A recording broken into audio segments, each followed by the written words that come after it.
Masih bersama saya Elvolia, pemirsa, kembali kami sampaikan 3 berita utama Kaltim hari ini. Diduga hendak menutupi aib, seorang wanita di Balikpapan nekat sembunyikan bayinya dalam panci hingga menyebabkan bayi tersebut tewas. Pelaksanaan pilkada di Kalimantan Timur memanas. Kubu Isran Hadi protes ke panitia debat dan kubu Rudi Seno protes ke KPU.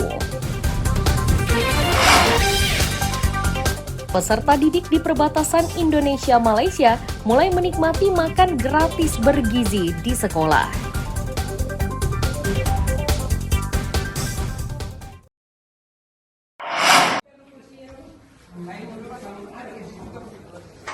Uji coba makan siang bergizi bagi pelajar perbatasan Indonesia-Malaysia kini mulai dilakukan.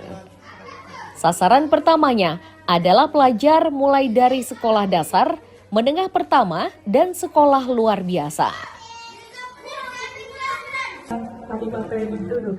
Pejabat sementara Gubernur Kaltara menyatakan, uji coba makan bergizi ini sudah ketiga kalinya dilaksanakan. Sebelum program makan gratis diberlakukan, ia meminta pemerintah pusat mempertimbangkan soal jarak dan waktu serta biaya.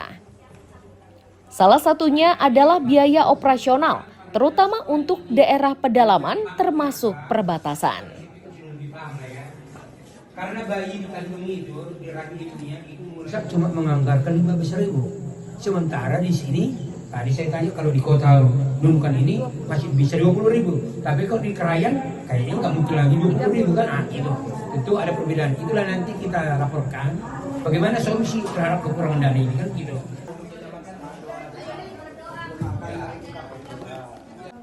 Bagi sekolah, program makan gratis di sekolah ini sangat membantu anak didiknya untuk meningkatkan gizi. Ini terjadi karena sebagian dari pelajar berasal dari keluarga tidak mampu.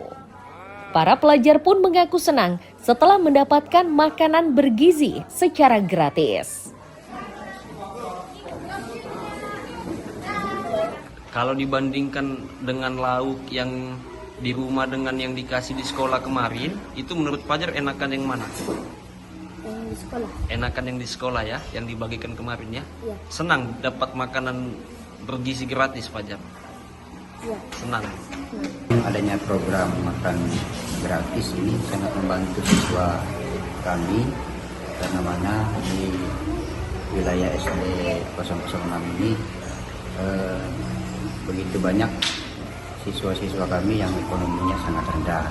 Dengan ada program ini akan membantu sekali untuk anak-anak yang membutuhkan makanan bergizi. Agar program makan gratis ini bisa terus berjalan, pemerintah Provinsi Kaltara akan menyesuaikan anggaran terutama untuk daerah terpencil. Mustafa melaporkan dari Nunukan, Kalimantan Utara. Artinya different ability-nya kemampuan dari different ability.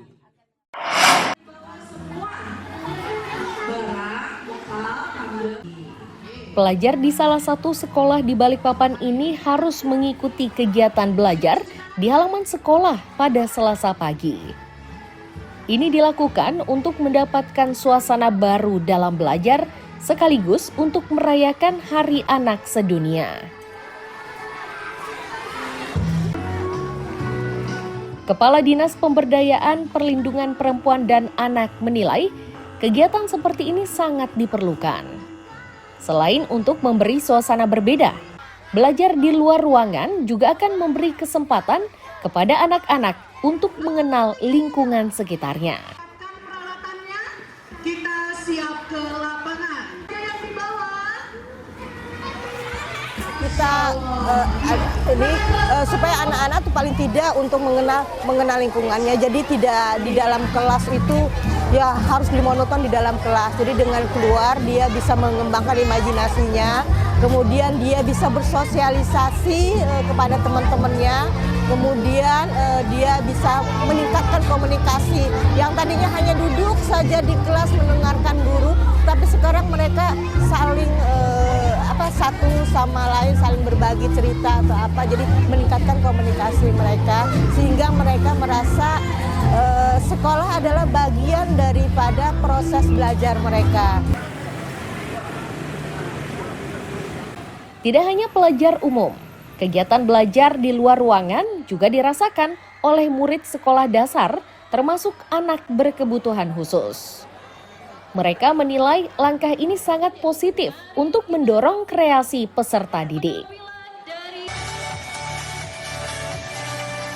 Ini kegiatan positif ya, jadi ini banyak manfaat banget, terutama kayak jadi biar orang-orang itu nggak jenuh di dalam kelas doang, jadi bisa juga menikmati kegiatan di luar. Harapannya untuk di dunia pendidikan ini pembagian hak pendidikan itu bisa merata. Jadi kayak yang dilirik nggak hanya cuma yang bisa dibilang lebih sempurna. Jadi para yang lain di luar sana yang disabilitas juga bisa mendapatkan hak yang sama. Bagi pelajar, kegiatan belajar di luar ruangan ini ternyata biasa dirasakan di hari-hari tertentu. Ini mulai dirasakan pelajar sejak kurikulum Merdeka diterapkan dalam pendidikan. Amir Hamzah dan Riani Mantini melaporkan dari Balikpapan.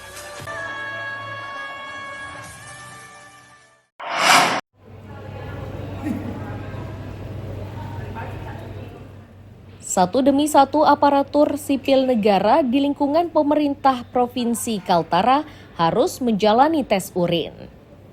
Ini dilakukan untuk memastikan para pegawai di lingkungan Pemprov tidak terlibat peredaran narkoba.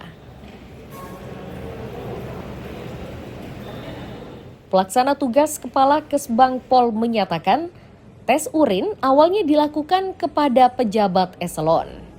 Selanjutnya menyasar kepada ASN di 2 instansi, yakni Badan Penanggulangan Bencana Daerah dan Satpol PP. Kita sudah melakukan 2 kali tes. Yang pertama tes kepada pimpinan tinggi Pratama.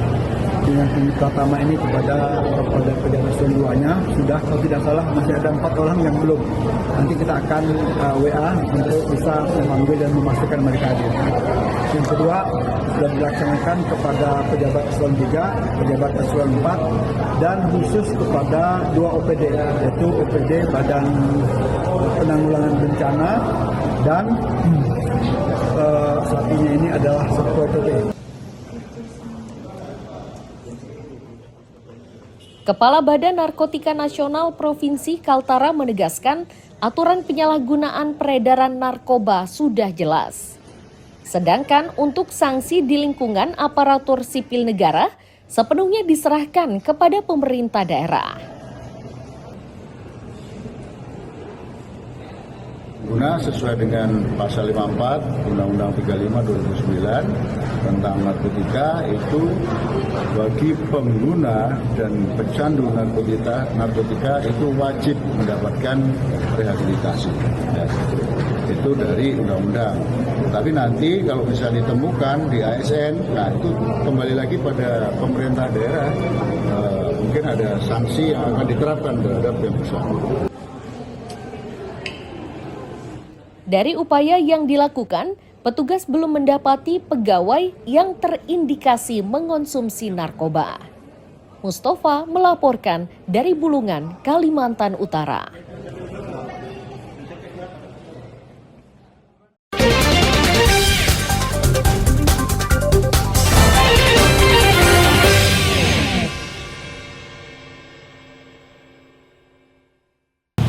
Pemirsa, berita tadi sekaligus menutup perjumpaan kita kali ini.